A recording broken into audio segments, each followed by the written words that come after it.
So in this question, I'm going to show you two ways of working out compound interest. Okay, so there is the long way or the longer way, and this is where we work out how much is in the account at the end of each year. So let's go a different pen.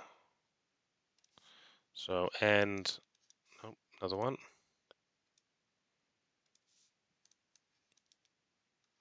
End of each year. So we can say at the end of the first year, the amount in the bank is going to have grown by 3%. So I start with 2,000, and we need to work out 3% of that. So first of all, 1% of 2,000 is going to be 20. 3% of 2,000, therefore, is going to be 20 times 3, which is 60.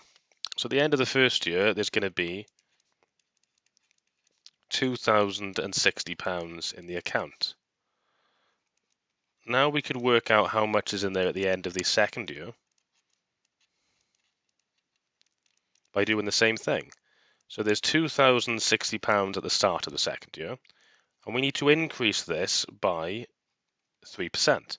So 1% of 2,060 is going to be £20.60, and then 3% of 2,060 is going to be 3% of this. So notice we have to do this every single time. We can't just say, oh, we're adding on 60 and times that by 2. That doesn't work.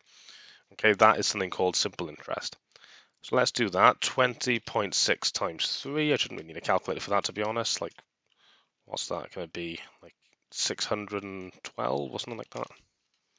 Not that. No, not 612. 60.12 or something. Yeah, you're 61.8. So 61.8 is 3%, and we add that on. So 2060 plus 61.8 will give me £2,121.80.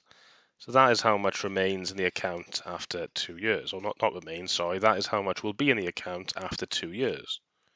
So you can see it's gained £121.80 interest. And then we have the calculator method, or what I would say the formula method. And to do the formula method, we simply need to remember that the final value, or the new value, after the 2 years, or after however many years, is equal to the start value.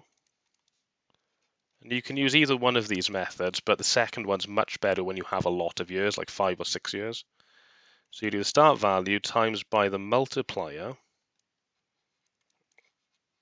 I will explain that, raised to the power of the number of years. So here, the start value is 2,000. Before I put that in, actually, let me work out the multiplier. So the multiplier is simply going to be 100% plus whatever percentage is being added every year, which is 3% in this case. So that's going to be 103%. And then as a decimal, so we can actually use it in a calculation, that is 1.03. So what I'm going to do now is simply put these numbers into the formula. So the start value, so if I want the new value, start value is 2,000, multiplier is 1.03, and we're doing this over 2 years, so it's going to be to the power of 2. So if I put that into my calculator, I get 2,000 times 1.03 squared, which is £2,121.80, which is identical to what we just had.